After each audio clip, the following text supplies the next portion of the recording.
Manusia adalah makhluk sosial yang menjadi pemimpin bagi dirinya sendiri dan menjadi pemimpin bagi orang lain. Menjadi pemimpin berarti menjadi seorang yang memiliki tanggung jawab lebih dalam kehidupannya. Seorang raja adalah individu dengan jiwa yang terlatih dan mampu memimpin untuk melatih individu-individu lain guna mewujudkan visi misi yang bersifat seragam. Seorang raja diharuskan mampu melibatkan diri dalam unsur keberagaman sifat anggota yang menjadi tanggung jawabnya. Pemimpin atau seorang raja yang ideal adalah pemimpin yang mampu membawa misi kelompoknya ke arah yang lebih baik dan tetap teguh merangkul semua anggota kelompok.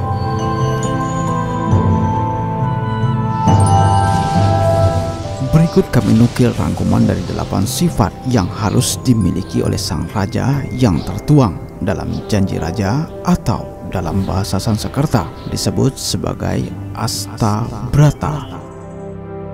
Sumpah dan janji raja ini selalu diemban di masa kepemimpinan pada masa lampau yang selalu diucapkan ketika seseorang dinobatkan menjadi raja.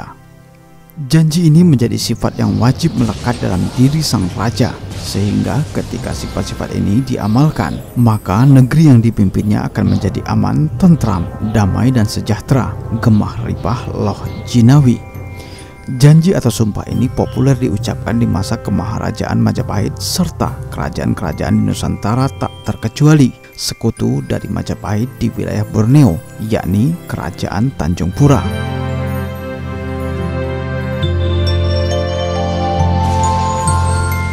Sumpah dan sifat janji raja ini diantaranya adalah: yang pertama, harus menguasai sifat angkasa atau yang berarti ruang, di mana sang raja harus memberikan ruang untuk mendengarkan suara atau aspirasi dari masyarakatnya.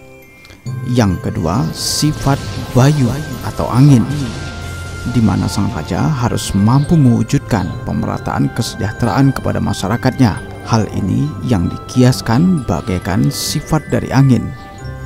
Sifat wajib bagi sang raja yang ketiga adalah bagaikan Agni atau sifat api, di mana sang raja pada masa tertentu harus memberikan hukuman yang adil dan seadil-adilnya kepada yang bersalah tanpa pandang bulu, bagai api yang membakar.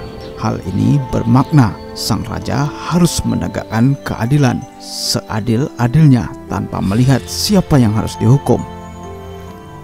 Sifat wajib sang raja yang keempat adalah tirta atau sifat bagaikan air, di mana sang raja harus mampu menumbuhkan kesejahteraan dan perekonomian bagi masyarakatnya, ibarat air yang mampu menumbuhkan biji-bijian di atas bumi.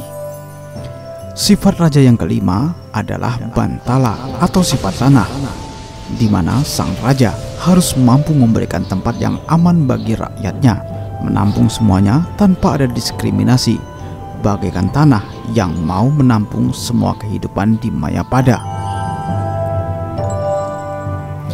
Sifat raja yang keenam adalah Surya atau sifat matahari, di mana raja harus mampu memberikan jaminan keamanan kepada seluruh rakyat tanpa pandang bulu seperti matahari yang memberikan sinarnya ke seluruh penjuru alam.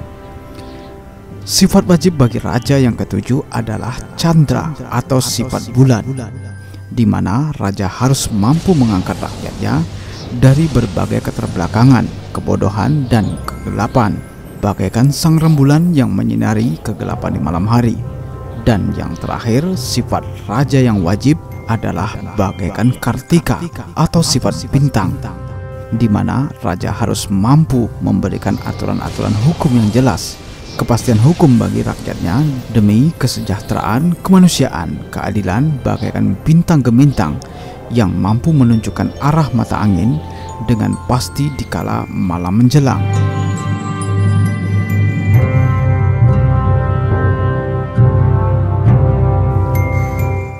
Demikianlah Astabrata dalam sumpah dan janji raja yang sampai saat ini juga masih berlaku. Walaupun sistem kenegaraan bukan lagi menjadi kerajaan, namun seseorang pemimpin ideal harus mampu dan patut memiliki sifat-sifat tersebut. Demikianlah pembahasan kami kali ini, semoga bermanfaat bagi kita semua. Sampai jumpa dan salam budaya.